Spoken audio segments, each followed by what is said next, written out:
여러분 안녕하세요. 6학년 2학기 수학 5단원 6번째 시간입니다. 교과서 100쪽입니다. 이번 시간에는 원의 넓이를 구하는 방법을 알아보도록 합시다. 우리가 지난 시간까지만 해도 원의 넓이를 어림하는 방법을 알아봤는데요.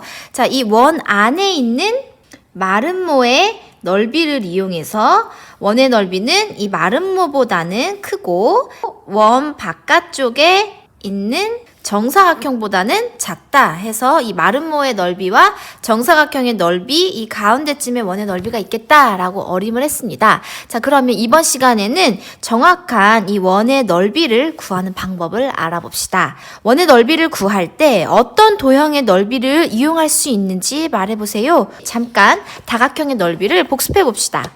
네, 여기에 선생님이 다각형의 넓이를 정리를 해왔습니다. 먼저 삼각형의 넓이는 어떻게 구할까요? 네, 밑변 곱하기 높이 나누기 2를 해줍니다. 다음 직사각형은 가로 곱하기 세로, 정사각형은 한 변의 길이 곱하기 한 변의 길이, 가로 세로가 길이가 같기 때문에 그렇습니다. 다음 평행사변형은 밑변 곱하기 높이, 마름모의 넓이는 한 대각선의 길이 곱하기 한 대각선의 길이 나누기 2가 된다라는 것을 배웠습니다. 자, 그러면 여기 있는 것들을 이용해서 오늘은 이 원을 다양한 다각형으로 바꾼 다음에 그 다각형의 넓이를 구하는 방식으로 알아봅시다. 준비물 5를 준비해 주세요. 네, 여기를 보시면 붙임딱지가 있는데 이 원이 8등분 되어 있는 게 있고 16등분이 되어 있는 게 있어요. 그리고 선생님은 이 교과서랑 똑같이 이 위쪽 원주의 반을 빨간색으로 아래쪽 원주의 반은 파란색으로 표시를 하고 가운데에다가는 원의 중심을 찍어봤습니다. 여기에 있는 원을 잘라서 이어 붙여가지고 다각형 모양을 한번 만들어 봅시다.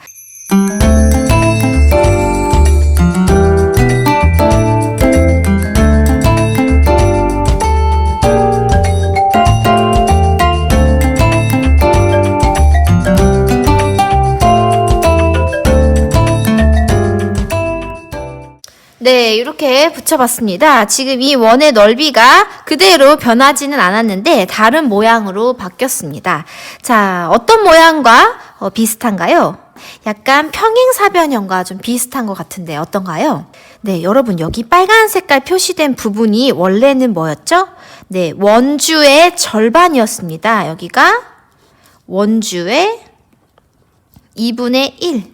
이었고 그 다음에 나머지 2분의 1은 어디 갔냐면 이 아래쪽에 있어요. 이 밑변도 원주의 2분의 1이 됩니다. 자, 그러면 여기 이 부분은 뭐였을까요?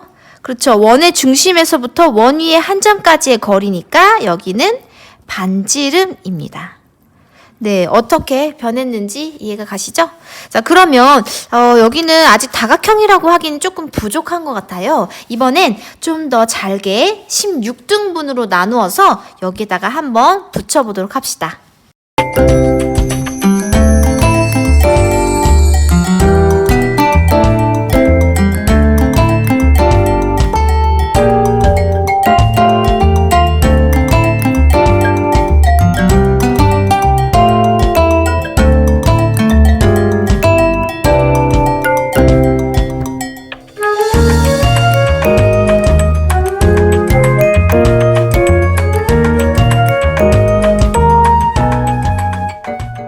자, 이렇게 붙여봤습니다.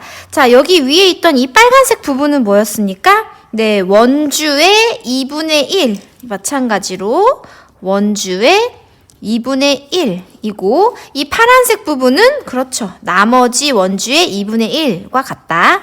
그 다음에 여기에 있는 이 부분은 반지름이라는 것은 위와 같습니다. 자, 이제는 조금 이 곡선 부분이 완만해져서 직선과 비슷해진 것 같아요. 그래서 어떤 다각형과 비슷하나요? 평행사변형과 좀 비슷해진 것 같은데요. 자, 그러면 평행사변형의 넓이는 어떻게 구했죠? 밑변 곱하기 높이를 했습니다.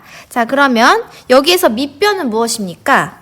원주의 2분의 1. 여기가 밑변이 되겠네요. 원주의 2분의 1 곱하기 높이는 얼마입니까? 반지름이다. 네, 이렇게 평행사변형의 넓이를 이용해서 원의 넓이를 구할 수 있겠습니다. 자, 그러면 우리가 조금 더 잘게 쪼개서 이게 거의 직선과 다름없도록 바꿔보도록 할게요. 교과서를 펴봅시다. 네, 우리가 8등분을 해봤고 16등분까지 해서 여기가 평행사변형의 넓이와 비슷하다라는 것을 알아봤는데요. 자, 교과서에 보니까 32등분을 하고 그 다음 64등분을 했습니다. 64등분한 걸 볼게요.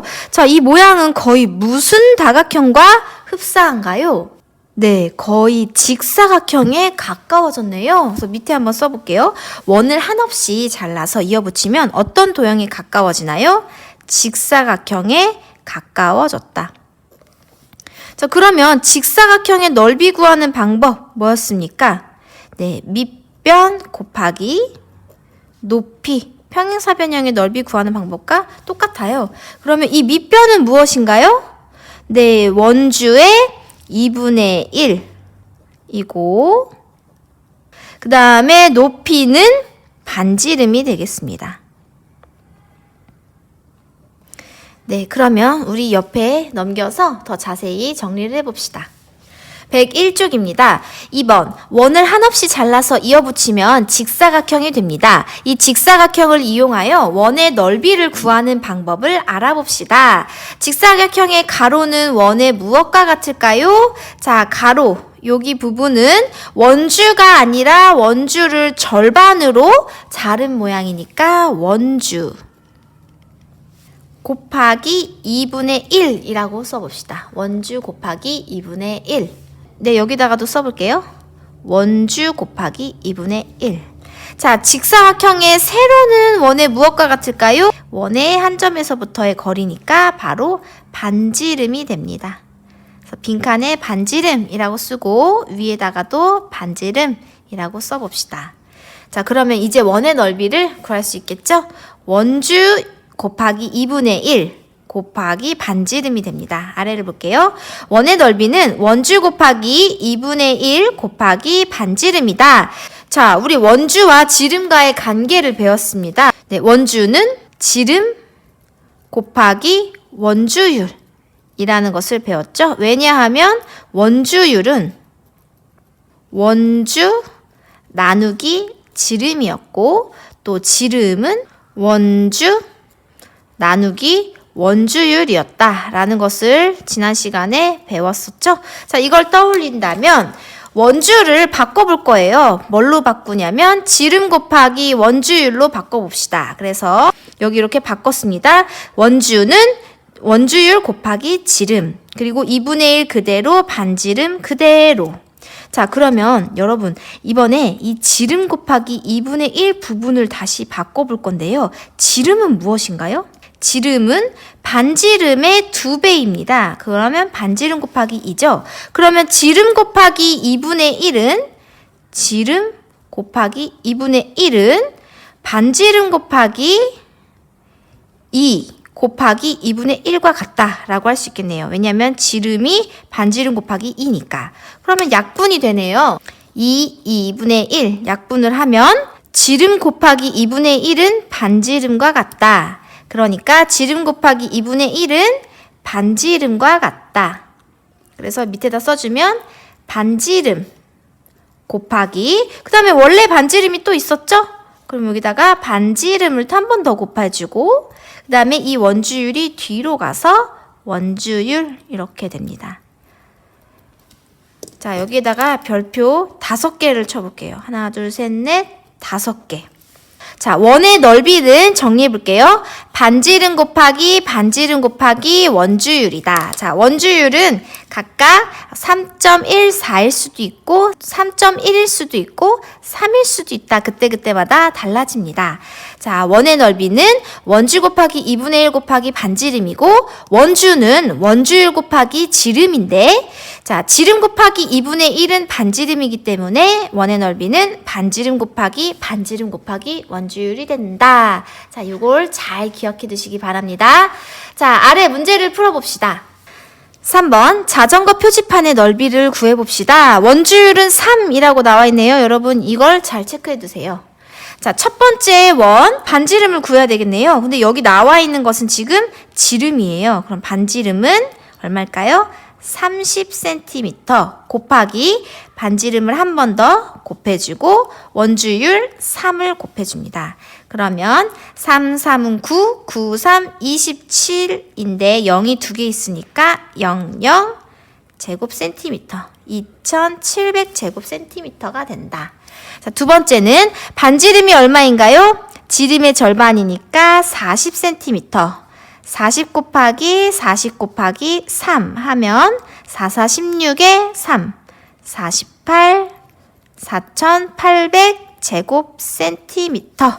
이렇게 구할 수 있겠습니다. 네, 오늘 배운 원의 넓이 구하는 방법, 반지름 곱하기 반지름 곱하기 원주율 잘 기억해 두시기 바랍니다. 자, 여기까지 다 푼 친구들은 수학 익힘책 70, 71쪽을 풀어보세요. 수고하셨습니다.